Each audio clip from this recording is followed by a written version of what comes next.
Esta é mais uma edição do programa A Psicologia e Você. E agradecemos ao senhor, senhora, telespectadores e telespectadoras, pela já tradicional assistência. Obrigado por nos permitir estar em seus lares neste momento. Nós estamos trazendo hoje o psicólogo que atua na área do Tribunal de Justiça do Rio de Janeiro, fazendo lá um belíssimo trabalho de acolhimento e suporte aos processos, né, que envolvem a natureza jurídica e a psicologia. O José Augusto é nosso professor também no Instituto TCC Assiste, nos cursos de especialização. Eu queria que José Augusto, você se apresentasse, dissesse aí aos nossos telespectadores como que é um pouquinho do seu trabalho e da sua formação, por favor. Tá ótimo. Bom, primeiro, tudo bem, Tavares? Obrigado aí pelo convite, estar contigo essa noite, também com todos aqueles que nos assistem, né?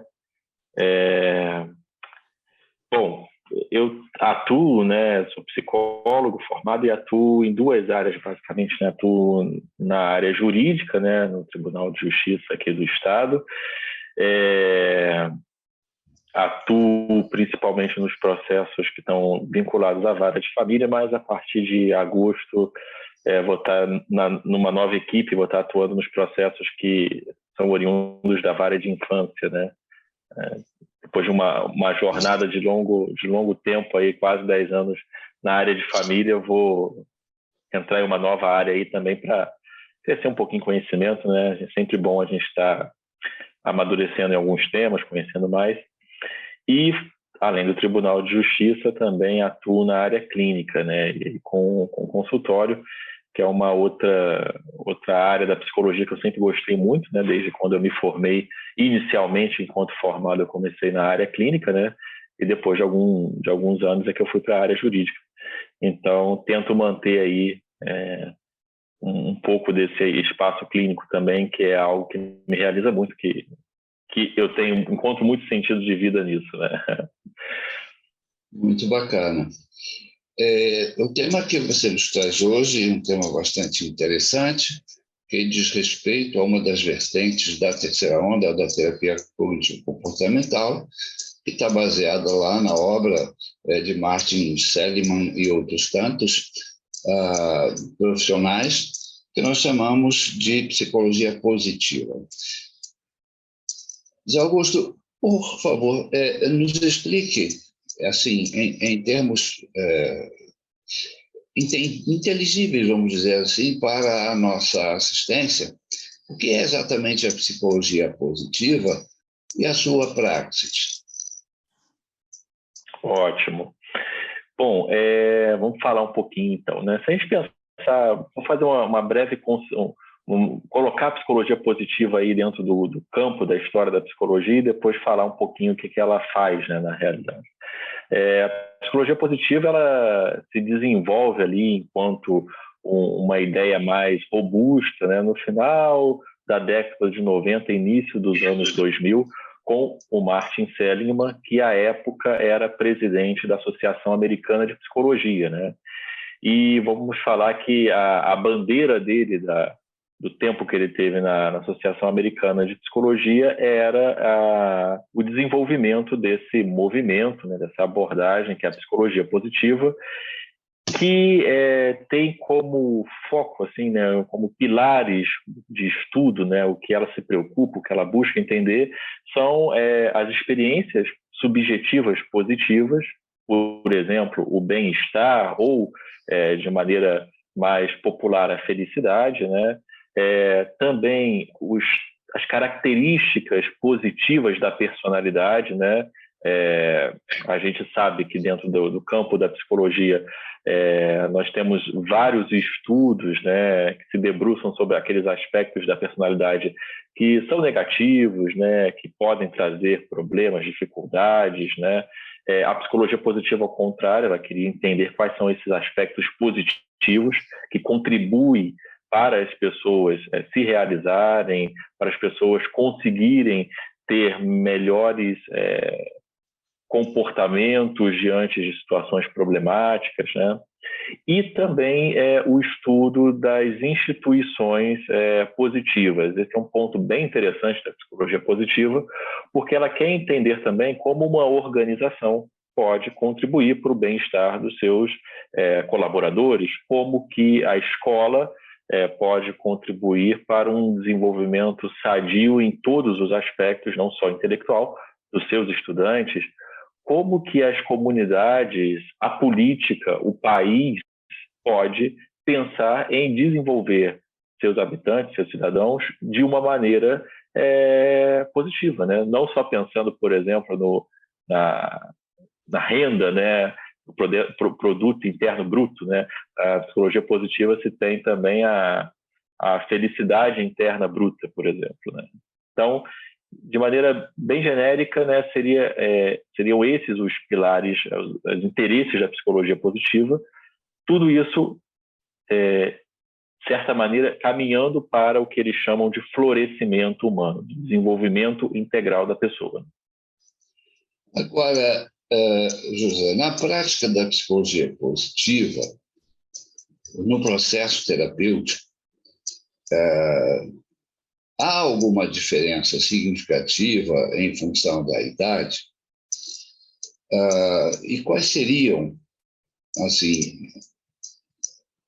alguns elementos que são comuns, né? Quais seriam esses elementos nos processos terapêuticos? Quer dizer, nós temos ali uma abertura de processo terapêutico, depois um sequenciamento e uma finalização.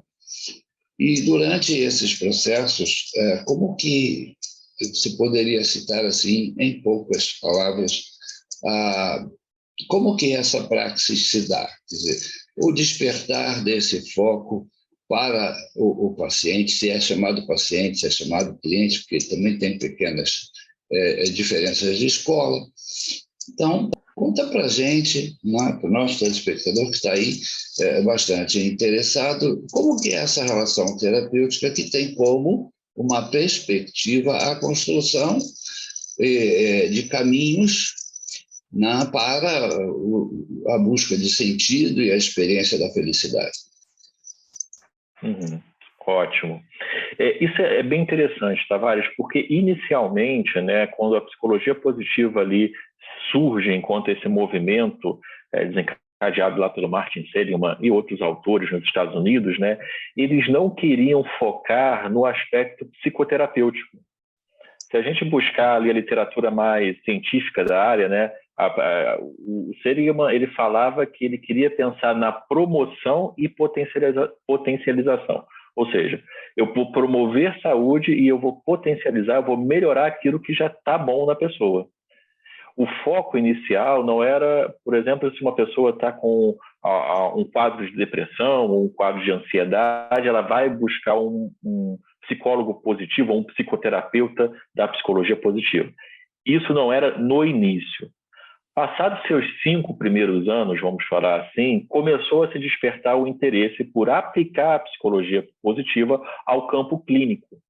Ou seja, quando uma pessoa procura um psicólogo, né, e apresenta um quadro, por exemplo, de depressão, né, como que a psicologia positiva poderia contribuir para ajudar a pessoa a superar essa situação?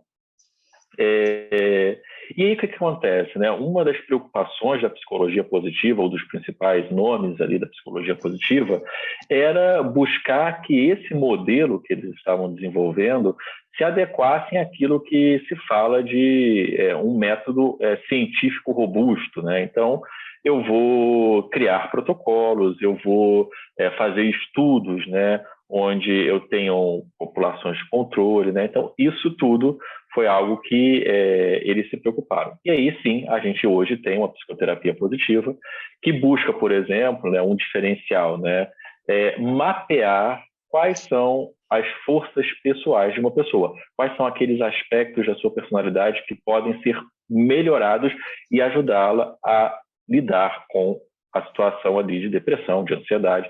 Geralmente tem sido usado muito nesses casos, né?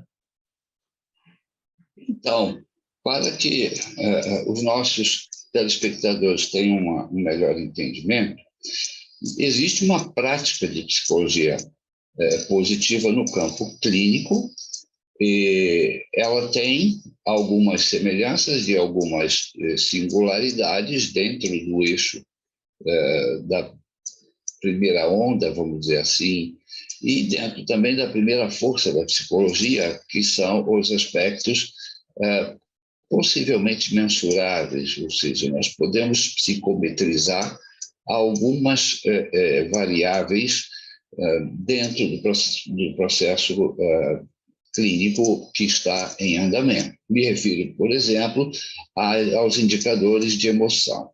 Na psicologia positiva, essa psicometria ela é muito presente ou, digamos assim, ela não é o ponto-chave? Sim, ela é muito presente, né? Ou tenta ser o mais presente possível, né? Em termos de ideia, a psicologia positiva ela se parece muito com a psicologia humanista, principalmente com Abraham Maslow, né? Que é considerado por alguns ali o grande nome inicial da psicologia humanista, e que também fazia, à época, né, lá na década de 50 do século XX, né, fazia essa defesa que a psicologia deveria se voltar para os aspectos positivos, por exemplo, para a saúde das pessoas, e não somente para aquilo que era ruim, que aquilo que era parte de uma estrutura neurótica ou psicótica. Lembrando que nessa primeira metade do século XX, a gente tinha uma influência muito grande da psicanálise, do comportamentalismo, né? Então, o Maslow, naquela época, ele já defendia isso. Entretanto, né, o que a psicologia ou psicólogos da psicologia positiva afirmam é que a psicologia humanista não conseguiu transformar essas premissas em, ou melhor, utilizar o método científico para confirmar essas premissas. E eles tentam fazer isso. Então, a presença da psicometria em termos de testagem, de estabelecimento de questionários, de estabelecimento de mensuração, de criar protocolos e fazer um grupo controle, verificar, muito como a própria terapia cognitivo-comportamental foi fazendo, a psicologia positiva vai tentar fazer isso a todo tempo, né? Talvez um dos maiores estudos que eles tenham é um estudo sobre as forças pessoais, que também chamam de forças do caráter, né? Existe um site chamado VIA-ME, VIAME, né? Que lá eles possuem um inventário de forças pessoais, já foi traduzido para diversos idiomas, né? E você pode responder a esse inventário e eles te dão aquilo que eles chamam as 24 forças pessoais, né? Que se baseia em uma das teorias da psicologia positiva sobre esses traços de personalidade positivos, né? Então, a partir disso, eles já fizeram estudos em diferentes países, diferentes culturas, para avaliar. E também correlacionam isso com, por exemplo, a teoria dos 5 grandes fatores da personalidade, tentam, de certa forma, dialogar com todo esse campo da psicologia que está mais baseado em evidência, como alguns vão chamar, né? Não sai daí, daqui a pouco voltamos, nós vamos deixar aí um pequeno espaço para as mensagens dos nossos patrocinadores e voltamos já, continuando aí com essa nossa entrevista, curtíssima, é verdade, porque o assunto merece mais dedicação. E então retornamos com o psicólogo e mestre em psicologia, José Augusto Rento, professor também desta área, para continuarmos a falar sobre as técnicas da psicologia positiva e as suas possíveis áreas de aplicação e abrangência. Até já, aguardamos você de volta. Unileia, mais de 300 mil alunos, 1.800 cursos reconhecidos pelo MEC, tecnologia única que proporciona a melhor experiência EAD do Brasil. 100% digital. Corpo docente formado por mestres e doutores. Unileia, Polo Petrópolis. Nós mudamos vidas. Hipershopping Petrópolis, Rua Tereza, 1515. Se você enfrenta dificuldades em casa ou no trabalho ou nos relacionamentos sociais, tem problemas em largar o vício ou se sente desvalorizado, você pode vencer seus desafios com ajuda terapêutica profissional. Conheça em Petrópolis o Instituto TCC Assiste. Aqui você encontra apoio psicológico de qualidade, pois estamos preparados para ouvir e acolher você no enfrentamento de suas dificuldades. Estamos no Hipershopping ABC, sala 196, segundo piso, ou ligue 24 2243 7904. Instituto TCC Assiste. Valorizando o seu bem-estar. Bom, este é o programa A Psicologia e Você, sou o professor Tavares e hoje estamos com o tema Psicologia Positiva com o psicólogo e mestre em psicologia, José Augusto Rento, que atua com psicologia positiva e sabemos também que ele gosta do humanismo e logoterapia, coisas que fazem parte do seu cotidiano, da sua leitura, e muito bem se aplica ao domínio das aplicações clínicas e também das demandas do seu trabalho na área jurídica.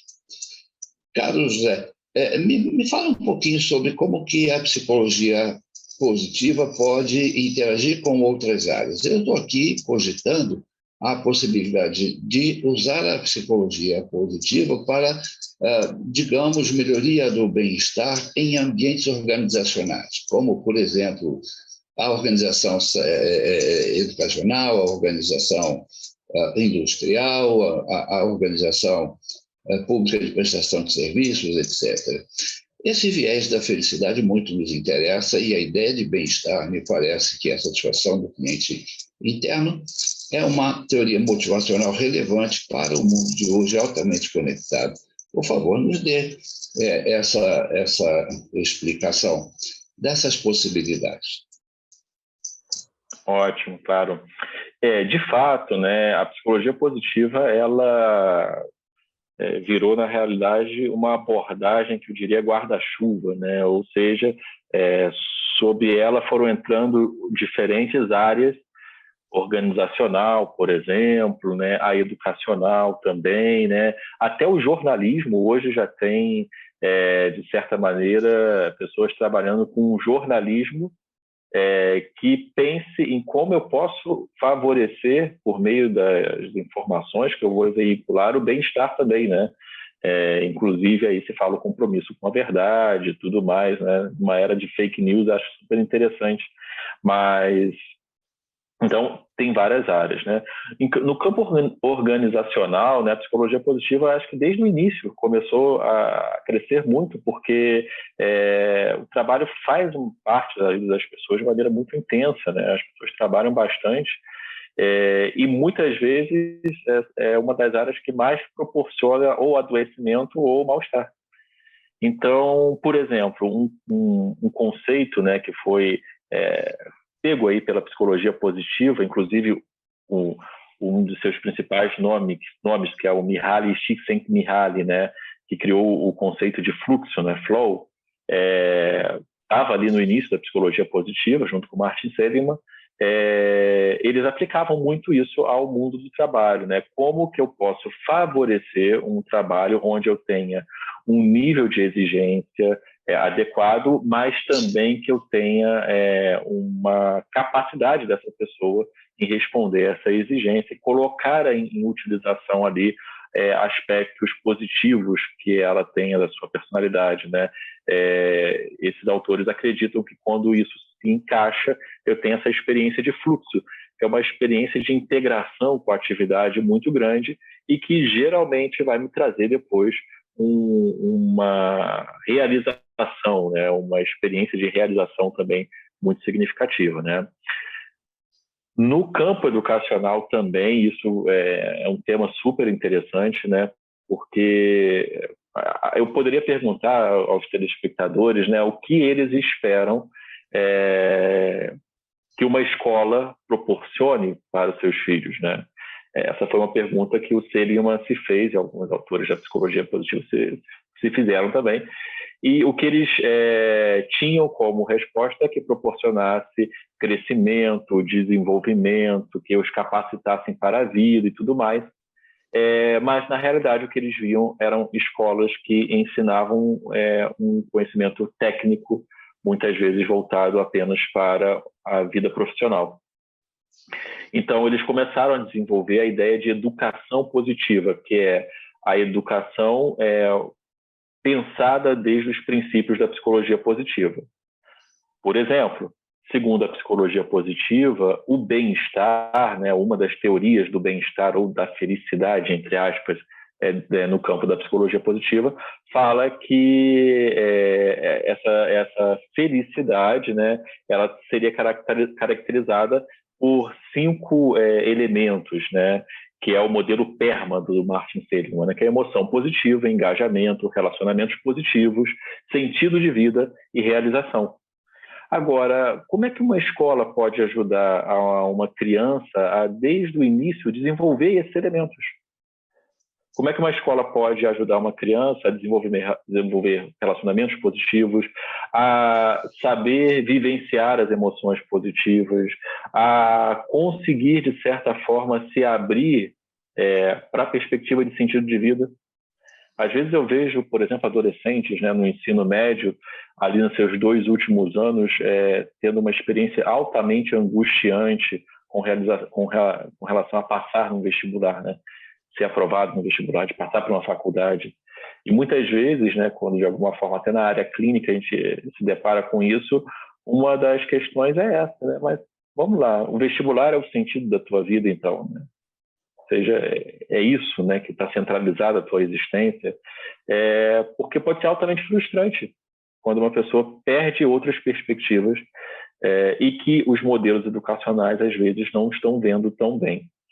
Então, na Austrália, nós já temos escolas que fundamentam todo o seu processo educativo, desde as séries iniciais, dentro de modelos da psicologia positiva, que são muito interessantes, né, que visam contribuir, né, até o ensino de habilidades que a gente chamaria aí de uma psicoeducação, né, para que crianças possam, por exemplo, ter mais capacidade de lidar com problemas e diminuir a chance de desenvolvimento de depressão, por exemplo, né? Ensinar as crianças a serem gratas, né? A gratidão é uma das queridinhas da psicologia positiva, né? Ou seja, é vista como uma as técnicas, né, de o diário de gratidão ou o exercício das 3 bênçãos, são vistas como técnicas muito boas na prevenção e no tratamento também. Obrigado, José. A gente agradece. Obrigado também, caríssimos e caríssimas telespectadores e telespectadoras que nos assistem. Este programa vai ao ar na terça-feira, às 11 horas da manhã. À quarta-feira ele repete, uma reprise às 14h30, e na sexta-feira às 9 da manhã. Agradecemos a todos a presença e convidamos o nosso querido professor José Augusto e também psicólogo, que sinta-se à vontade em promover mais algumas interações conosco, cursos que queiram dar, nós temos lá a plataforma, e também, se quiser, também os espaços para alguma posição, digamos, presencial. Fica o convite, principalmente para falar sobre a psicologia positiva, digamos, na administração do estresse causado pelo ambiente escolar, que tanto sofreu aí com essas últimas, digamos, etapas da vida, para esses últimos 3 anos, com a Covid e depois com as nossas, infelizmente, já frequentes tragédias.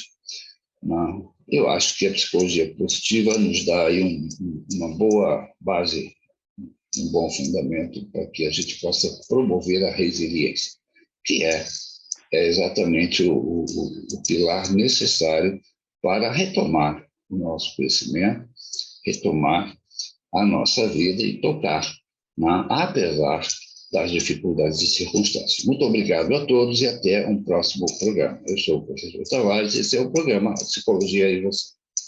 Até a próxima.